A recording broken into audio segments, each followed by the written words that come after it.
एक सरसब्ज जंगल के किनारे एक छोटा सा दरख्त था। उस दरख्त पर एक नन्ही सी प्यारी चिड़िया रहती थी जिसका नाम टोनी था। टोनी बहुत खुश मिजाज और मेहनती चिड़िया थी। वो हर सुबह सूरज निकलने से पहले जाग जाती, अपने परों को फैलाती और मीठी आवाज में चहचहाने लगती।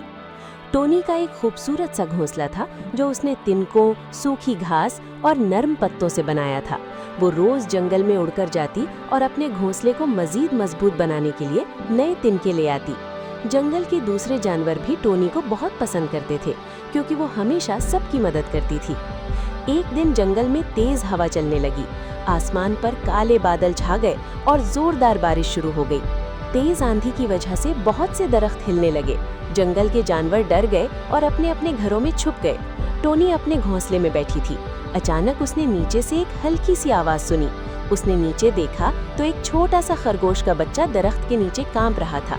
बारिश और हवा से वो बहुत डर गया था और अपने घर का रास्ता भी भूल गया था। टोनी को उस पर बहुत तरस आया। उसने सोचा, अगर मैं इसकी मदद ना करूं तो ये बेचारा कहाँ जाएगा। हालांकि बाहर बहुत तेज हवा चल रही थी, मगर टोनी बहादुर थी। वो फौरन अपने घोंसले से बाहर निकली और खरगोश के बच्चे के पास उड़कर पहुंची। टोनी ने प्यार से कहा, डरो मत, मैं तुम्हारी मदद करूंगी। खरगोश के बच्चे ने डरते डरते कहा, मैं अपने घर का रास्ता भूल गया हूँ, मुझे बहुत डर लग रहा है। टोनी ने सोचा और फिर कहा, तुम मेरे साथ आओ, मैं तुम्हें तुम्हारे घर तक पहुँचा देती हूँ। टोनी आगे आगे उड़ने लगी और खरगोश का बच्चा उसके पीछे पीछे चलने लगा। बारिश अभी भी हो रही थी, लेकिन टोनी हिम्मत से रास्ता दिखाती रही।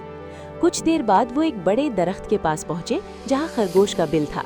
जैसे ही खरगोश के बच्चे ने अपना घर देखा, वो खुशी से उछल पड़ा। उसकी माँ भी उसे देखकर बहुत खुश हुई। उसने टोनी का शुक्रिया अदा किया और कहा, तुम बहुत बहादुर और मेहरबान चिड़िया हो। अगर तुम ना होती तो मेरा बच्चा बहुत मुश्किल में पड़ जाता। टोनी मुस्कुराकर बोली, दोस्तों की मदद करना ही सबसे अच्छी बात होती है। टोनी वापस अपने घोंसले में आ गई। जंगल के दूसरे जानवरों को जब उसकी बहादुरी का पता चला तो सब ने उसकी बहुत तारीफ की। इस दिन के बाद सब जानवर टोनी को सिर्फ एक छोटी सी चिड़िया नहीं, बल्कि बहादुर और मेहरबान दोस्त समझने लगे।